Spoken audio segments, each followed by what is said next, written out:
Hello guys, welcome back to my law and judiciary channel. दोस्तों, आज हम लोग बहुत ही इंपॉर्टेंट टॉपिक के बारे में डिस्कस करने वाले हैं, which topic is related to lockout under industrial dispute act 1947। So meaning of lockout हम लोग देख लेते हैं, उसके बाद में एसेंशियल्स देखेंगे, देन सम केस लॉज देखेंगे। तो दोस्तों, मीनिंग ऑफ लॉकआउट यहाँ पे देख लेते हैं। Term lock here means not a permanent fixture that remain close और ओपन एट ऑल टाइम्स। तो यहाँ पे इसका मतलब ये होता है कि वो परमानेंट ही लॉक नहीं है और परमानेंटली ही ओपन भी नहीं किसी के लिए। That is important point here. While the word out, lockout का मीनिंग हमने समझ लिया, अभी लॉक आउट का मीनिंग हम लोग देख लेते हैं।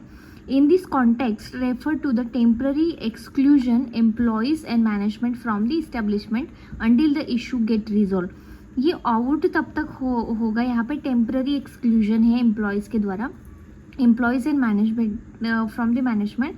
तो यहाँ पे जब तक वो इशू रिजॉल्व नहीं होता तब तक ये यहाँ पे आउट होगा, which leads to the declaration of lockout. इसको ही लॉकआउट बोला जाएगा। बट इम्पॉर्टेंट पार्ट है कि हमको डेफिनेशन पार्ट समझ में आना चाहिए, then you will get the idea. तो यहाँ पे अंडर सेक्शन 2L में इंडस्ट्रियल डिस्प्यूट एक्ट की जो डेफिनेशन है वो दी गई है। यहाँ पे the term lockout is defined, lockout define करता है, and according to this definition it means the temporary closing of a place of employment और द सस्पेंशन ऑफ वर्क और the refusal by an employer to continue to employ any number of person employed by him.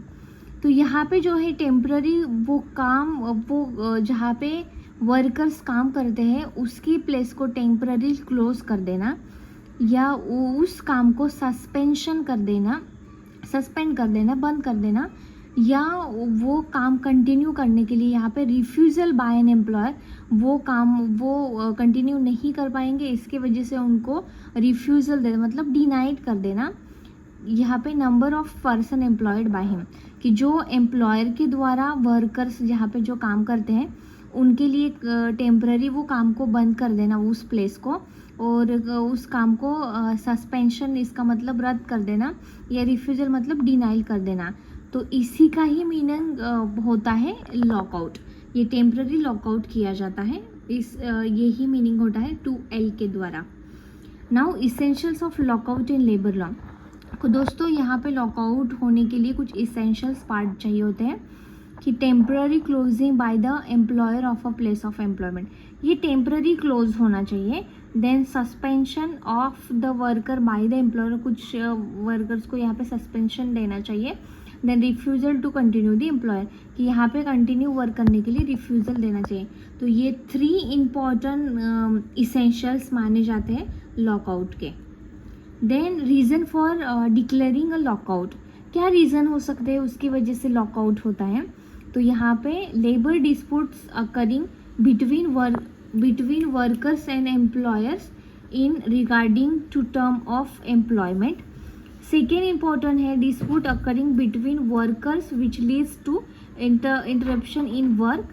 Then third important point है to make the workers agree to a change in regarding to the new policies of the organization.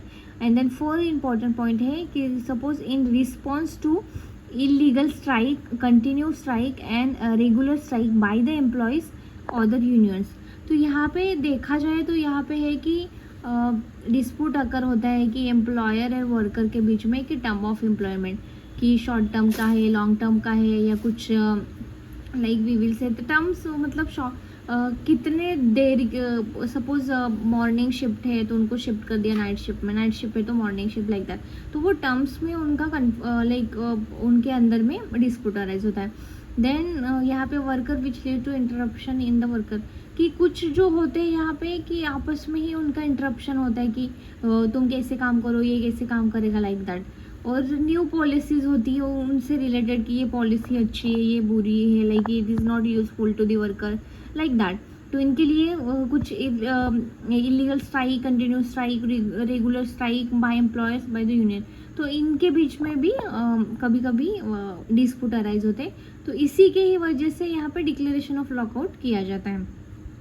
तो दोस्तों regarding economic and strategic reason for employer, कि कुछ चीज़ें होती है economic and financial losses, ये सारे एक्सटर्नल इन्वायरमेंटल डिस्टर्बेंस और यहाँ पे लैक ऑफ ट्रस्ट स्पेस, कि हारमोनी रिलेशन हमको डेवलप करना है बट उनके अंदर ही हारमोनी रिलेशनशिप अराइज नहीं होता।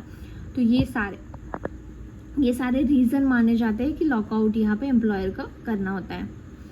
Then lockout under industrial relation code, बहुत सारे इंपॉर्टेंट पॉइंट है कि दोनों में, न्यू कोड में और ओल्ड कोड में क्या डिफरेंस है। I will make this separate part in this regard. तो यहाँ पे देख सकते हैं कि बहुत सारे इंपॉर्टेंट पॉइंट्स है कि जहाँ पे न्यू कोड और ओल्ड कोड में बहुत डिफरेंस है। तो दोस्तों यहाँ पे लैंडमार्क जजमेंट्स हैं। फर्स्ट जजमेंट है लक्ष्मी दास शुगर मिल लिमिटेड वर्सेस यहाँ पे राम स्वरूप 1956। ये भी एक इम्पोर्टेंट केस लॉ माना जाता है कि यहाँ पे क्या हुआ था, 76 जो वर्कर है उन्होंने अपीलेंट कंपनी वेंट और स्ट्राइक, वो स्ट्राइक पे गए थे, उनके सपोर्ट में को वर्कर्स आए थे। तो यहाँ पे जनरल मैनेजर है, उनका कहना था कि भाई आप मतलब इसमें efforts to that worker resume their work, कि जो वर्कर्स वो 76 वर्कर को वर्कर्स जो उनके लिए जो सपोर्ट कर रहे थे उनको बोला गया था कि आप स्ट्राइक पे मत जाओ, आप यहाँ पे काम रिज्यूम करो, मतलब फिर से काम पे आ जाओ। बट वो वर्कर्स नहीं आते, इसके वजह से यहाँ पे क्या होता है कि but after making certain efforts in this and he suspend them until further notice. तो उन्होंने क्या किया, वो वर्कर्स को सस्पेंड कर दिया।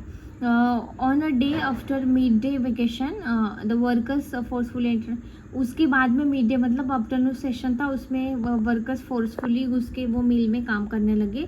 इसके वजह से यहाँ पे पुलिस का भी पुलिस भी आ गई, क्योंकि मेंटेनेंस ऑफ पेस यहाँ पे चाहिए था इस केस में। देन यहाँ पे चार्ज जो लगाए गए थे इस केस में, वो यहाँ पे लगे थे charges of misconduct and insubordination were frame against the workers. ये 2 चार्जेस उनके ऊपर लगाए गए थे। बट यहाँ पे this further lead to an opinion inquiry by the general manager but workers non cooperation during the inquiry, so management taken step to dismissal of the worker. यहाँ पे जो नॉन कोऑपरेशन मूवमेंट में यहाँ पे worker ने कोई भी cooperation नहीं दिखाया जनरल मैनेजर को, इसके वजह से उसने क्या किया, स्टेप को to dismiss the workers. However ये ऐसे होता यहाँ पे पेंडिंग अपील थी। So company was made a seek permission from the labour appellate tribunal and dismiss the worker. तो उनका कहना था कि यहाँ पे पेंडिंग तो अपील था, बट यहाँ पे जो जनरल मैनेजर है उन्होंने परमिशन लेनी चाहिए थी ट्रिब्यूनल से कि वर्कर्स को हम लोग डिसमिस कर रहे हैं। तो उसके बाद में the main dispute in this case was whether the suspension and prevention of workers from working after mid day constituted a lockout और नॉट। यहाँ पे आपने जो डिसमिसल दिया है वो लॉकआउट में आता है या नहीं, ये मेन रीज़न इस केस में अराइज होता है। बट यहाँ पे सुप्रीम कोर्ट का जजमेंट बहुत इंपॉर्टेंट है कि यहाँ पे उन्होंने बोला है supreme court of India in this case gave the decision in favour of the company की। यहाँ पे डिसमिसल जब उन्होंने किया उनके ही फेवर में डिसीजन गया by stating that the conduct of company did not meet definition of the work. तो ये जो कंडक्ट था उनका जो डिसमिसल किया था वो तो लॉकआउट में आता ही नहीं है, इसे उन्होंने बोला इस केस में। Even if it is a consider a lockout, अगर आपने मान लिया कि ये लॉकआउट है, it was because of the consequences of the illegal striking conducted by the worker. ये तो इलीगल स्ट्राइक माना जाएगा, इसके वजह से यहाँ पे कंपनी के फेवर में डिसीजन चला जाता है because of and against an illegal strike the employer has a right to do the lockout. अगर आप इलीगल स्ट्राइक करते हो और यहाँ पे एम्प्लॉयर के पास एक राइट होता है कि वो लॉकआउट डिक्लेयर कर सकते हैं। एंड सुप्रीम कोर्ट ने भी यही जजमेंट दिया है। There is no need to obtain permission from the appellate tribunal and section 22 of this act to declare a lockout. The court also rejected the contention that the lockout amounted to punishment as it was in response to the non-cooperation of their workers. तो ये अपने आप में ही बहुत बड़ा judgement माना जाता है, ये इम्पोर्टेंट केस है। दूसरी इम्पोर्टेंट केस है Cera sanitary ware limited versus state of Gujarat. ये बहुत रिसेंट जजमेंट 2022 का है। इसमें भी बहुत सारे डिसीजन यहाँ पे इम्पोर्टेंट पार्ट है, वेजेस से लेके सर्विस से लेके, तो ये केस आप स्टडी कर सकते हैं। तो this is a part related the lockout. Thank you so much guys. यहाँ पे you just go through this slide and you will see the important judgement, important case law. Thank you so much.